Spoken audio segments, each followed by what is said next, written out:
Good morning प्यारे बच्चों। Chemistry with Pawan Sharma YouTube channel में आपका स्वागत है। सबसे पहले तो मैं कक्षा 12 बोर्ड के विद्यार्थियों को कहना चाहता हूं कि अभी आपके एग्ज़ाम के बारे में कोई भी कन्फर्म न्यूज़ नहीं आई है। कल जो फेसबुक व्हाट्सएप पे फेक न्यूज़ चल रही थी वो एकदम फेक है। अभी एग्ज़ाम के बारे में कोई भी घोषणा नहीं हुई है। जल्द ही घोषणा होगी डेट की। आप अपनी तैयारी स्पष्ट रूप से जारी रखें, किसी भी बहकावे में ना आए और समय बर्बाद अपना ना करें। जल्द ही डेट की घोषणा होगी। एग्ज़ाम बहुत ही जल्द होने वाले हैं और उसमें आपको बीच के अंदर गैप भी कम मिलेगा। इसलिए अभी से अपनी तैयारी सुचारू रूप से जारी रखें। जैसे ही टाइम टेबल आता है आप पूर्ण रूप से तैयार रहें और एग्ज़ाम में अच्छे नंबर प्राप्त करके भविष्य बनाएं। चैप्टर 8 डी और एफ ब्लॉक के बारे में आज हम चर्चा करेंगे कि किस प्रकार से वन लाइनर क्वेश्चन इसमें बन सकता है, किस प्रकार से आपको आंसर देना है शॉर्ट एंड स्वीट टाइप का। तो आज हम चैप्टर 8 डी और एफ ब्लॉक के बारे में पढ़ने जा रहे हैं। वीडियो अच्छा लगे तो इसे शेयर करें। पहला क्वेश्चन आपके सामने आ रहा है प्यारे बच्चों कि डी ब्लॉक के तत्वों का सामान्य इलेक्ट्रॉनिक विन्यास क्या होता है। तो डी ब्लॉक के तत्व किन्हें कहते हैं जिनका अंतिम इलेक्ट्रॉन n-1 डी कक्षक में इलेक्ट्रॉनिक विन्यास भरा जाता है, वो डी ब्लॉक के तत्व कहलाते हैं। तो इसका सामान्य इलेक्ट्रॉनिक विन्यास क्या होगा प्यारे बच्चों, n-1 डी में 1 से 10 इलेक्ट्रॉन आ सकते हैं, ns 1 से 2 यानी s कक्षक में अधिकतम कितने इलेक्ट्रॉन आ सकते हैं, 2 इलेक्ट्रॉन आ सकते हैं। सेकंड क्वेश्चन प्यारे बच्चों क्या बन सकता है इस चैप्टर में। हम जानते हैं कि डी ब्लॉक के तत्वों को संक्रमण तत्व कहते हैं, परंतु कुछ तत्व ऐसे भी होते हैं जो संक्रमण तत्व की श्रेणी में नहीं आते हैं। तो वे कौन कौन से तत्व हैं जो संक्रमण तत्व की श्रेणी में नहीं आते हैं, उनका नाम लिखो। तो जिंक कैडमियम पारा को संक्रमण तत्व नहीं माना जाता है क्योंकि इनका डी कक्षक पूर्ण भरा हुआ होता है, इसलिए इनको संक्रमण तत्व की श्रेणी में नहीं रखा जाता है। तीसरा क्वेश्चन क्या बन सकता है प्यारे बच्चों, लूनर कॉस्टिक का सूत्र लिखिए। तो लूनर कास्टिक का सूत्र क्या होगा प्यारे बच्चों, AgNO3 यानी सिल्वर नाइट्रेट को क्या कहते हैं साधारण भाषा में, लूनर कास्टिक कहते हैं। तो ये प्रश्न भी बन सकता है, AgNO3 लूनर कास्टिक कहलाता है। नेक्स्ट क्वेश्चन क्या बन सकता है प्यारे बच्चों कि परमाणु क्रमांक 24 और 29 24, 29 का इलेक्ट्रॉनिक विन्यास लिखो। तो हम जानते हैं कि प्रथम संक्रमण श्रेणी के तत्वों में ये 2 तत्व ऐसे होते हैं जो सामान्य इलेक्ट्रॉनिक विन्यास के रूल का पालन नहीं करते हैं, अपवाद की श्रेणी में आते हैं। तो एक तो क्रोमियम है जो 24 नंबर है, उसका इलेक्ट्रॉनिक विन्यास 3d5 और 4s1 होता है, जबकि कॉपर का 3d10 और 4s1 होता है। और Ar का मतलब यहाँ अक्रिय गैस आर्गन है। पांचवा क्वेश्चन क्या बन सकता है प्यारे बच्चों मित्रों, लेंथेनॉइड तत्वों में कौन सा तत्व रेडियो एक्टिव होता है। तो हम जानते हैं कि एक तत्व प्रोमीथियम जो कि रेडियो एक्टिव की श्रेणी में आता है, वो इस क्वेश्चन के अंदर पूछा गया है। तो PM माने क्या होता है, प्रोमीथियम जो कि रेडियो एक्टिव होता है। छठा क्वेश्चन क्या बन सकता है प्यारे बच्चों, इम्पोर्टेंट भी है, पीछे के एग्जाम में आ भी चुका है। लेंथेनाइड तत्वों की सामान्य ऑक्सीकरण अवस्था कितनी होती है। तो लेंथेनाइड तत्वों की सामान्य ऑक्सीकरण अवस्था +3 होती है, +3।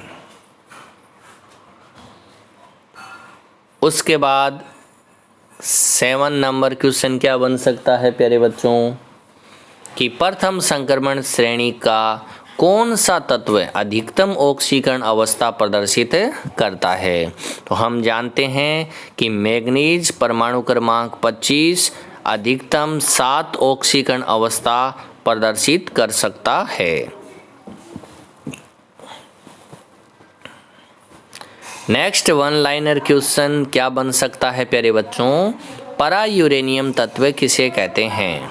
तो हम जानते हैं यूरेनियम के बाद आने वाले तत्वों को परा यूरेनियम तत्व कहते हैं। परा माने होता है बाद में, तो यूरेनियम के बाद आने वाले तत्वों को क्या कहते हैं, परा यूरेनियम तत्व कहते हैं। नेक्स्ट क्वेश्चन क्या बन सकता है प्यारे बच्चों, मिस मेटल में कौन सा लेंथेनाइड प्रयुक्त होता है। यहाँ कंफ्यूज हो सकते हैं प्यारे बच्चों, मिश्र नहीं है, मिस मेटल है। तो मिस मेटल एक प्रकार की मिश्र धातु होती है जिसमें कम से कम लेंथेनाइड प्रयुक्त होना ही चाहिए। एक धातु क्या होना चाहिए, लेंथेनाइड। नेक्स्ट क्वेश्चन हो सकता है प्यारे बच्चों, किसी एक +4 ऑक्सीकरण अवस्था वाले लेंथेनाइड तत्व का नाम बताइए।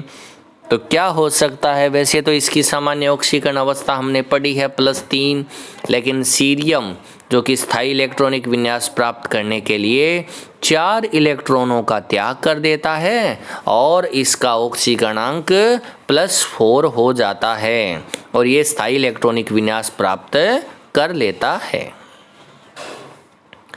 अगला क्वेश्चन आ रहा है आपकी कंप्यूटर स्क्रीन पर, मोबाइल की स्क्रीन पर, लैपटॉप की स्क्रीन पर कि ऐसे 2 यौगिकों के सूत्र लिखिए जिसमें धातु का ऑक्सीकरणांक 0 हो। तो यहाँ धातु कार्बोनिल यौगिक में धातु का ऑक्सीकरणांक 0 होता है। तो यहाँ निकल और Fe का ऑक्सीकरणांक कितना माना जाएगा, 0। 12 नंबर क्वेश्चन जो आ रहा है प्यारे बच्चों, गैडोलीनियम जिसका परमाणु क्रमांक होता है 64 में अयुग्मित इलेक्ट्रॉन की संख्या लिखो। तो यहाँ आपको इलेक्ट्रॉनिक विन्यास आना चाहिए। तो आप स्क्रीन पर देख रहे हैं इलेक्ट्रॉनिक विन्यास, यहाँ F में 7 इलेक्ट्रॉन है जो कि अयुग्मित है और D में 1 इलेक्ट्रॉन है वो भी अयुग्मित है। तो टोटल कितने इलेक्ट्रॉन हो गए अयुग्मित, कुल 8 इलेक्ट्रॉन। इस क्वेश्चन का आंसर आपको यहाँ नहीं मिलेगा, लेंथेनाइड संकुचन किसे कहते हैं। इम्पोर्टेंट प्रश्न है, इसकी वजह से परमाणुओं का आकार छोटा हो जाता है, इसकी वजह से जुड़वा तत्व पैदा हो जाते हैं। इसका उत्तर आप अपनी नोटबुक में देखें और ये इम्पोर्टेंट टॉपिक भी है, यहाँ पर कम से कम 1 या 2 क्वेश्चन बनने की संभावना है। नेक्स्ट क्वेश्चन है प्यारे बच्चों, मिस मेटल क्या है। अभी मैंने बताया कि मिश्र धातु है जिसको मिस मेटल कहा गया है, यानी मिस मेटल एक प्रकार की मिश्र धातु है और उसमें कम से कम एक धातु लेंथेनाइड तत्व की होनी अति आवश्यक है। नॉर्मली मिश्र धातु होती है उसमें कोई भी 2 धातु हो सकती है, लेकिन मिश्र धातु में कम से कम एक धातु लेंथेनाइड तत्वों की होनी अति आवश्यक होती है। ये कंफ्यूज करने वाला क्वेश्चन होता है। 15 नंबर क्वेश्चन आ रहा है बच्चों, संक्रमण तत्व परिवर्तनशील ऑक्सीकरण अवस्था प्रदर्शित करते हैं। संक्रमण तत्वों की ऑक्सीकरण अवस्था परिवर्तनशील होती है क्योंकि D और S के अंदर कक्षकों के अंदर ऊर्जा अंतराल कम होता है, इसलिए इलेक्ट्रॉन एक दूसरे में संक्रमित हो जाते हैं और परिवर्तनशील ऑक्सीकरण अवस्था बन जाती है। 16 नंबर क्वेश्चन है, थोरियम का इलेक्ट्रॉनिक विन्यास लिखो। तो ये यहाँ पर अपवाद स्वरूप ऐसा इलेक्ट्रॉनिक विन्यास हमारे पास प्राप्त होता है जिसको हम स्पेशल याद रखेंगे। उसी के अनुसार यहाँ पर इस इलेक्ट्रॉनिक विन्यास को हम लिख पाएंगे। यहाँ रेडॉन के बाद 4 इलेक्ट्रॉन हैं, वो बचे हुए 4 इलेक्ट्रॉन F कक्षक में न जाकर D और S में चले जाते हैं।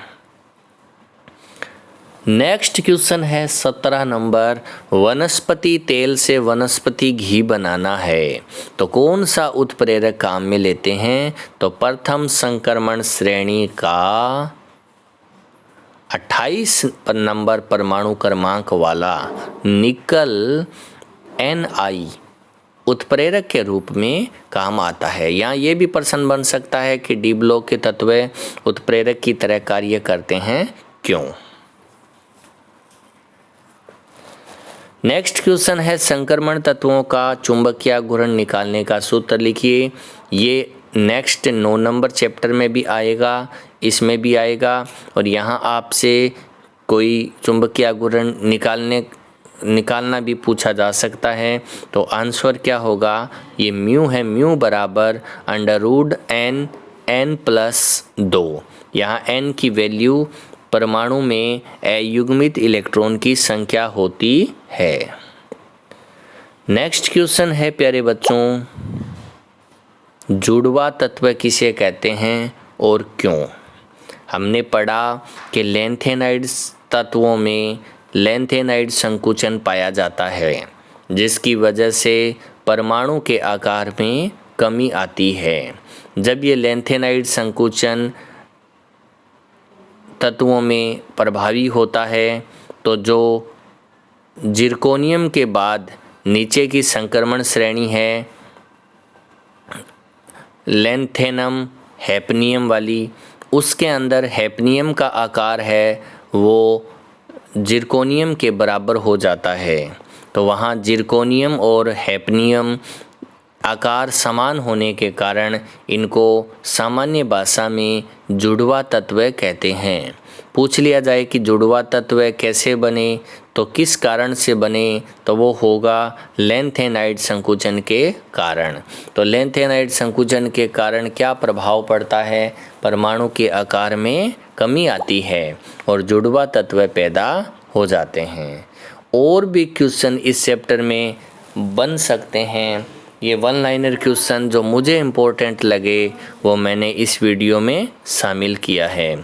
आप इस वीडियो को 2 या 3 बार देखें, रिवाइज करें, तो ये क्वेश्चन ऐसे हैं जो आपके दिमाग में बैठ जाएंगे। आपके दिमाग में इन क्वेश्चनों को इस तरीके से बैठाएं कि जब भी एग्ज़ाम हो आप अच्छे से नंबर प्राप्त कर सकें। नेक्स्ट वीडियो में हम 9 नंबर चैप्टर के 1 लाइनर क्वेश्चन लेकर आएंगे। वीडियो को ज़्यादा से ज़्यादा शेयर करें और चैनल को सब्सक्राइब कर लें। Thank you.